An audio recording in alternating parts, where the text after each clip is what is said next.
Nintendo games reportedly increasing in price. Oh, dude, here's another one. God dang it. Oh, man. Nintendo games reportedly increasing in price with Switch 2. Here's by how much. Look, when I found this article this morning, I was already just like, oh, you've got to be kidding me. So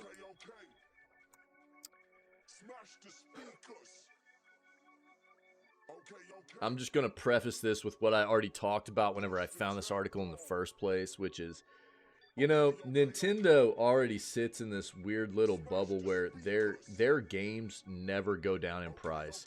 They will go on a sale very rarely, right? But Nintendo is some of the worst about, you know, I'll give you an example. There's Mario Kart 8, which, don't get me wrong, is a banger of a game. But Mario Kart 8 is a game that originally came out roughly 9 years ago on the Wii U.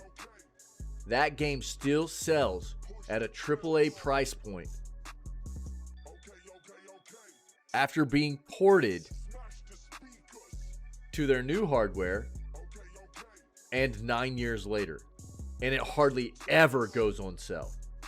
It still sells at the same price point that it released at. So, as opposed to other platforms, like every other platform, Xbox, PlayStation, PC, you name it. If a game has been out by, for roughly half a year to a year, it normally decreases in price and kind of stays at that price, right? It'll at least go down a chunk and stay there, and then you'll see sales on it throughout the year and stuff. It's one of those things. Nintendo doesn't do that. You might see a sale on their first party kind of games a couple times a year, maybe 3 times a year, maybe something like that. And it's still, you're just coming down from that original sell, or the original retail price, right?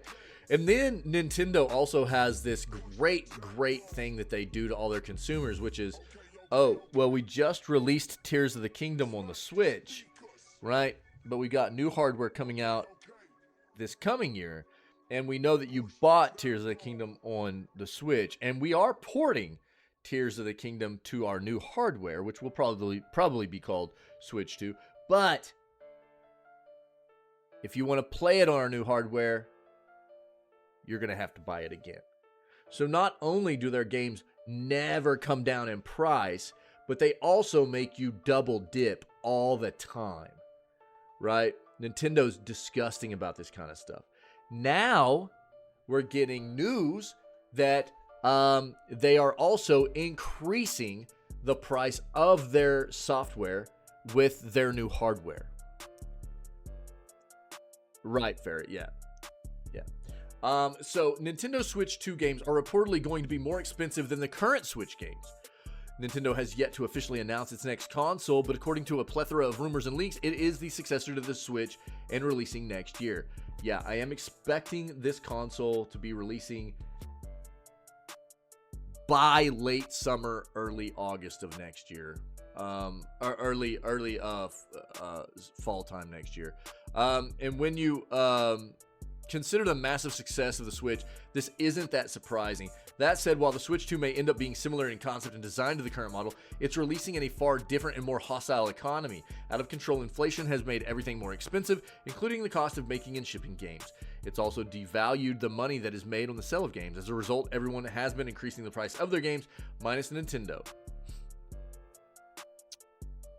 Nintendo already said that they were going to increase the price of their more popular first-party games. But this is apparently changing. When Nintendo released The Legend of Zelda Tears of the Kingdom this year, it charged $70 for it, see?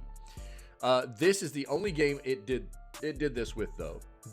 Throughout the Nintendo Switch generation, it never charged more than $60 other than this one time. PlayStation and Xbox only charged $60 during the PS4 and Xbox One generation as well, but increased their ceiling to $70 with the PS5 and Xbox Series X and S. And now that Nintendo has its new console, it is reportedly following suit. Look, let's be fair. I mean, really, the $70 price point didn't come about until over about the past year and a half, right? About the past year and a half, The PS5 and Xbox Series X and S have been out for 3 years now.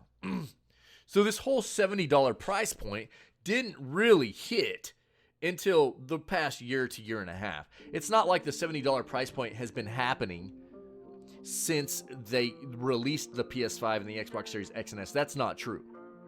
That is not true. The prominence of the $70 price point really didn't hit until about a year and a half ago. And that's the exact same time that Nintendo came out and was like, well, we'll probably start doing the same thing. Right?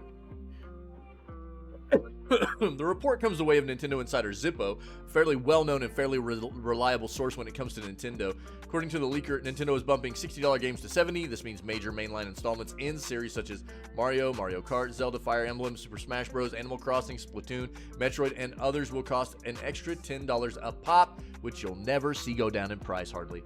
Over the course of an entire console generation, this obviously adds up pretty quickly, so it's a major, albeit unsurprising, development, assuming it is true. Quote, yes, the dreaded day is almost here. It's not something people want to hear, but it's happening, claims Zippo. Yes, Nintendo's next generation games will be priced higher than the last gen by $10. Of course, take this information with a grain of salt, but you probably shouldn't because it's already started happening even by Nintendo, as they said with Tears of the Kingdom, right? Nintendo hasn't commented here, but I have been pretty vocal and upfront about my sentiments about this $70 price point the whole time. The people have gone, oh, well, you know, games haven't raised in price in 20 years, you know, so it's just inflation. Games haven't needed to because the gaming industry has come up with different mechanics and implementations to get money out of us to make up for the fact that games retail off the shelf, right?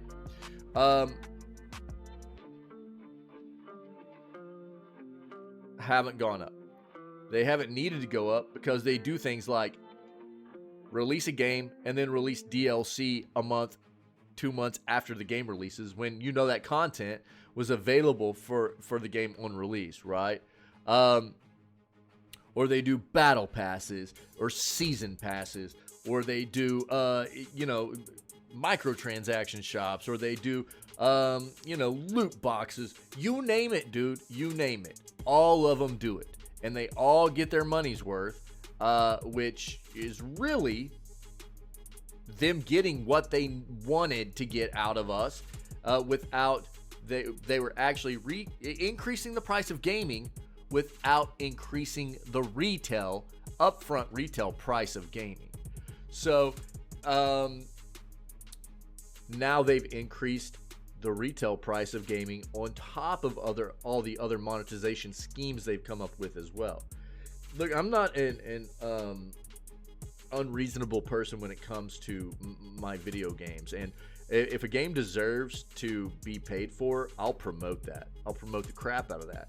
But there's definitely an acceptable amount of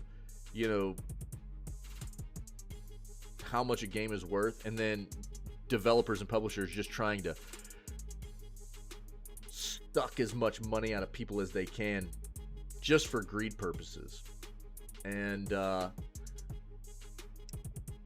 have to say that the industry does feel really, really greedy overall. We've got some out there that are still doing gamer gods work for us as consumers and as fans. You take games like Dave the Diver. I got 55 hours out of Dave the Diver at a $20 price point, Mint Rocket's not an indie dev. We know that.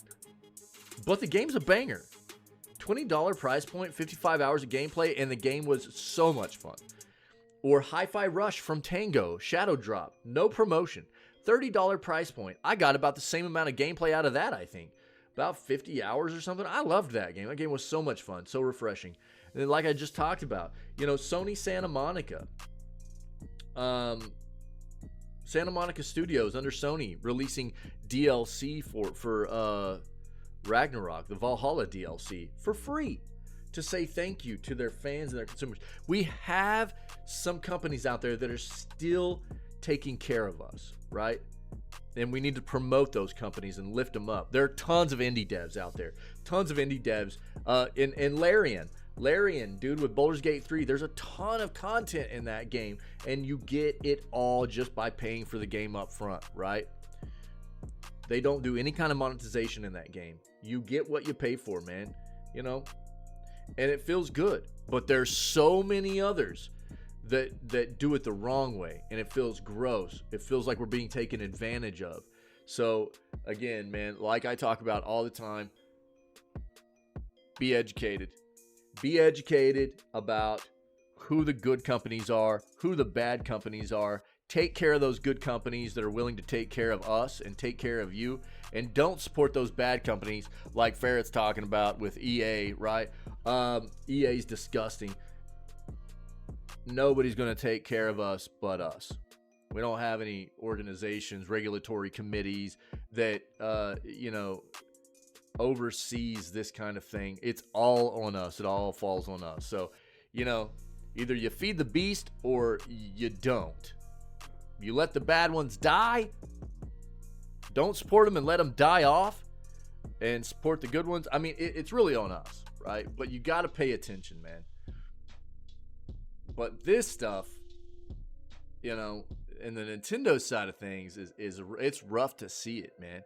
It's really rough to see it because of the fact that Nintendo just never goes down in price point ever. So whatever they decide to charge, you're going to continue to be charged at forever. Forever.